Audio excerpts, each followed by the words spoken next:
where did I tax Lagake business? Where did I Lagao tax? So on futures and options, you've increased. Wait a minute. And who are these bhaktas? So-called middle class, right? Futures and option is for middle class. 2024లో Nirmala Sitharaman గారు budget ప్రవేశపెట్టినప్పుడు చాలా issues అయ్యాయి.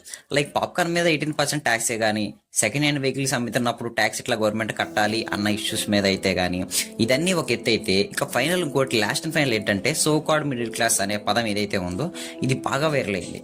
ఈ రోజు మన video ఏంటంటే, నిజంగానే middle class persons అనే వాళ్ళు ఒక సో కాల్డ్ మిడిల్ క్లాస్ పర్సన్సా? ఇండియన్ గ్రోత్ కి మిడిల్ క్లాస్ పర్సన్స్ ఎటువంటి హెల్ప్ చేయట్లేదా?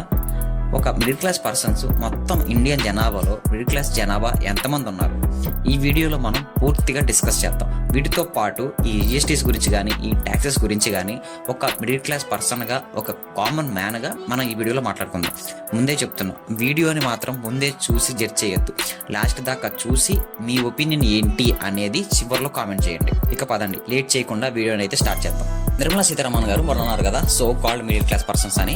అయితే ముందు మనం ఈ so called middle class persons ఇండియాలో ఎంతమంది ఉన్నారో చూద్దాం. మొత్తం ఇండియన్ జనాభాలో మిడిల్ క్లాస్ వాళ్ళే కేవలం 31% మెంబర్స్ ఉన్నారు. ప్రతి సంవత్సరం కూడా ఇండియాకి వచ్చే ఆదాయంలో 50% ఆదాయం ఈ మిడిల్ క్లాస్ పీపుల్స్ వల్ల మాత్రమే వస్తుంది. ఒక నెలలో ఇండియన్ గవర్నమెంట్కి 100 రూపీస్ ప్రాఫిట్ వచ్చింది అనుకుందాం. ఈ 100 రూపీస్ ప్రాఫిట్లో 50 రూపీస్ ప్రాఫిట్ కేవలం మిడిల్ క్లాస్ పర్సన్స్ వల్ల మాత్రమే వస్తుంది. కానీ వాళ్ళే ఇప్పుడు so called middle class persons అయిపోయారు. అదేంటో మరి నాకు అర్థం కావట్లేదు. నేను ఎందుకు చెప్తున్నానంటే, అందరిలో కూడా 30,000 కానీ 50,000 కానీ ఇలా శాలరీస్ తీసుకునే పర్సన్స్ అయితే ఉండరు కదా. ఇలా చెప్పాలంటే ఏ అనే అబ్బాయి ఎక్స్ అనే కంపెనీలో ఒక 30,000 పని చేస్తున్నాడు అనుకుందాం. అలానే బి అనే పర్సన్ వై అనే కంపెనీలో 10,000 పని చేస్తున్నాడు అనుకుందాం. మంత్ ఎండ్కి వీళ్ళిద్దరికి శాలరీస్ వచ్చాయి. వీళ్ళ ఎక్స్పెన్సివ్ తీసుకోవడం కోసం బయటకు వచ్చినప్పుడు ఈ 30,000 శాలరీ వచ్చే పర్సన్ ఎవరైతే ఉన్నారో అతను ఒక రైస్ బ్యాగ్ తీసుకోవాలంటే అతనికి ఆ రైస్ బ్యాగ్ పడేది 1,500.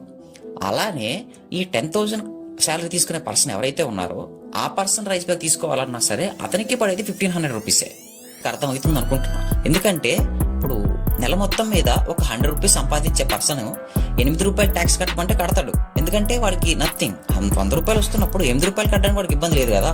కానీ నెల మొత్తం మీద 10 రూపాయలు సంపాదించే పర్సన్ 8 రూపాయలు ట్యాక్స్ కట్టాలంటే వాడికి కష్టంగానే ఉంటది కదా. అది ఎందుకండి, ఒక మిడిల్ క్లాస్ పర్సన్ బైక్ తీసుకోవాలన్నా సరే ట్యాక్స్ కట్టాలి. అంటే మిడిల్ క్లాస్ పర్సన్ ఒక్కడని కాదు, మిగతా ఎవరికి బైక్ తీసుకోవాలనుకున్నా సరే ట్యాక్స్ కట్టాల్సిందే. వాడు ఆ బైక్ అనేది ఎలా తీసుకుంటున్నాడు అన్నది గవర్నమెంట్ అనవసరం. బైక్ తీసుకుంటున్నాడు కాబట్టి ట్యాక్స్ కట్టాలి. నాకు నవ్వొచ్చే విషయం ఏంటంటే, పాప్కార్న్ మీద ట్యాక్స్ ఏందో నాకు అర్థం కావట్లేదు. ఒక పర్సన్ ఫ్యామిలీతో సినిమాకి వెళ్ళేది ఎప్పుడన్నా ఒకసారి, ఒక 1 monthలో ఒకసారి ఏమో వెళ్తాడు. అంతకుమించి అయితే ఎవడు వెళ్ళరు కదా. కానీ సినిమాకి మాకు వచ్చే ఇన్కమ్ మీద ట్యాక్స్ కలెక్ట్ చేస్తాం. అంటే నేను ఎన్నిసార్లు ట్యాక్స్ అంటే అదేంటప్ప మరి ట్యాక్స్ కట్టద్దంటావా ఏంటి? ట్యాక్స్ కట్టకపోతే ఎట్లా అనొచ్చు. నేను ట్యాక్స్ కట్టకూడదు అని నేను చెప్పట్లే, ట్యాక్స్ కట్టాలి. ఎందుకంటే గత 10 సంవత్సరాల నుంచి కూడా India is a developing country అని చెప్పుకుంటూ వస్తున్నారు తప్పించి ఇండియా డెవలప్ అవ్వట్లేదు. మన ఇండియా డెవలప్ అవ్వాలంటే ఒక ఇండియన్ సిటిజన్గా ట్యాక్స్ కట్టడం అనేది మన కర్తవ్యం. అది మాత్రం కంపల్సరీ, నేను కాదనట్లే. కానీ ఆ ట్యాక్సెస్ అనేది ఇప్పుడు బాగా ఎక్కువై నేను చెప్తున్నాను నేను. చివరిగా కంక్లూజన్, బైక్ నడవడానికి పెట్రోల్, కార్ నడవడానికి డీజిల్ ఎంతైతే అవసరమో మన ఇండియా డెవలప్ అవ్వాలన్నా కానీ ట్యాక్సెస్ కూడా అంతే అవసరం. కానీ ఆ కట్టే ట్యాక్సెస్ అనేది బాగా ఎక్కువగా ఉన్నాయి అని నేను చెప్తున్నా.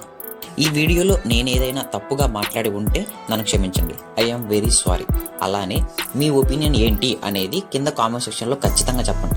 అది గుడ్ ఆర్ బ్యాడ్ ఏదైనా కానీ మీ ఒపీనియన్ మాత్రం కింద కామెంట్ సెక్షన్లో ఖచ్చితంగా చెప్పండి.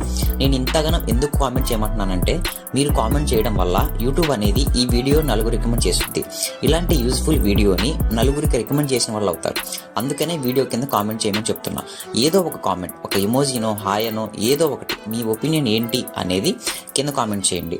మరొక ఇన్ఫర్మేటివ్ వీడియోతో మళ్ళీ కలుద్దాం. అంతవరకు సెలవు. Good bye.